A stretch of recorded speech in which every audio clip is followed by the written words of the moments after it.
विदेश मंत्री सुषमा स्वराज ने अपने प्रेस कॉन्फ्रेंस में ये साफ कर दिया है कि पाकिस्तान ने NIA टीम को जांच के लिए पाक जाने की इजाजत देने से इनकार नहीं किया है, बल्कि कुछ वक्त मांगा है। साथ ही सुषमा ने बताया कि विदेश सचिव स्तर की वार्ता रद्द नहीं हुई है।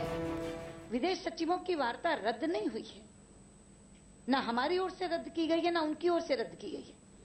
अभी आपने देखा हार्ट ऑफ एशिया कॉन्फ्रेंस में जब उनके विदेश सचिव एजाज साहब आए तो उन्होंने हमारे विदेश सचिव से अलग वार्ता भी की, बात भी की।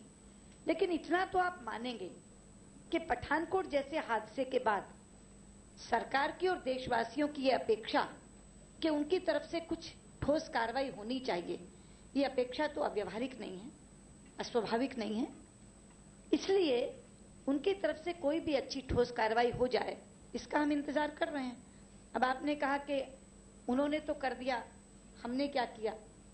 अब JIT यहां से लीड्स लेकर गई है।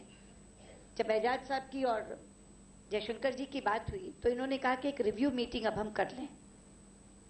उसके बाद हमारे एम्बेसडर 2 बार उन्हें जाकर मिले तो उन्होंने कहा कि जो लीड्स हम लेकर आए हैं अभी हम उसको देख रहे हैं, एनालाइज कर रहे हैं, हमें थोड़ा समय और चाहिए।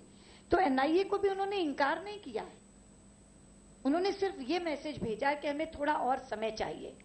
मुझे लगता है कि सारी बातें कहने के बाद शायद आपके सभी प्रश्नों का समाधानजनक, संतोषजनक उत्तर आपको मिल गया। पाकिस्तान के साथ रिश्तों पर बोलते हुए सुषमा ने कहा कि भारत पाकिस्तान के साथ 3 पॉइंट फॉर्मूले पर काम कर रही है। विदेश मंत्री ने कहा कि भारत का जोर इस बात पर है कि अगर पाकिस्तान आतंकवाद पर काबू के लिए कार्रवाई नहीं करता तो बातचीत नहीं हो सकती। मैं सबसे पहले आपको ये बता दूं कि हमारी सरकार ने पाकिस्तान के प्रति नीति क्या तय की है, उससे आपके सभी मुद्दों का जवाब मिल जाएगा, जितने भी प्रश्न आपने उठाए। हमने इस सरकार के आते ही पाकिस्तान की तरफ त्रिसूत्रीय नीति, 3 सूत्री नीति बनाई। पहला, हम हर मुद्दे को वार्ता से हल करना चाहते हैं। दूसरा, पर वार्ता के पक्षकार केवल 2 होंगे, हिंदुस्तान और पाकिस्तान।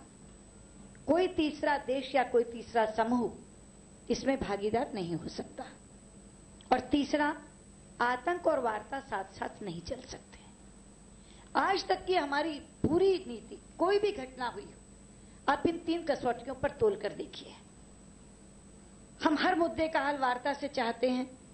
इसके लिए अपने शपथ ग्रहण समारोह में प्रधानमंत्री नवाज शरीफ को प्रधानमंत्री मोदी ने न्योता दिया और वो आए, और अगले दिन की बायलैटरल में ही ये तय हुआ कि विदेश सचिव वार्ता प्रारंभ हो जानी चाहिए, जिसे प्रधानमंत्री मोदी ने स्वीकार किया।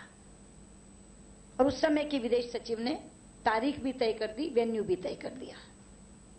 ये पहला सिद्धांत पूरा हुआ। दूसरा था कि भागीदार केवल 2 होंगे। पाकिस्तान के हाई कमिश्नर ने वार्ता से 4 दिन पहले हुर्रियत के नेताओं को बुलाया, उनसे बात करने लगे। तो हमने उन्हें पहले कहा कि अगर आप इनसे बात करेंगे तो सरकार की बातचीत नहीं हो पाएगी। लेकिन वो वार्ता के लिए आगे बढ़े तो हमने वार्ता को रद्द कर दिया। यानी दूसरा सिद्धांत कि वार्ता के भागीदार केवल 2 ही देश होंगे, उसको हमने पूरा किया। तीसरा, आतंक और वार्ता साथ साथ नहीं चल सकते। डायलॉग रुका हुआ था, कॉम्पोजिट डायलॉग जिसे कहते थे, वो रुका हुआ था। हमने कहा कि पहले आतंक को एड्रेस करें, तब वार्ता पर बात होगी, तब वार्ता शुरू हो सकेगी। तो आपने देखा कि उफा की सहमति के अनुसार पहले बैंकॉक में दोनों देशों के नेशनल सिक्योरिटी एडवाइजर्स मिले, आतंकवाद के मुद्दे पर बहुत बड़ी बातचीत हुई।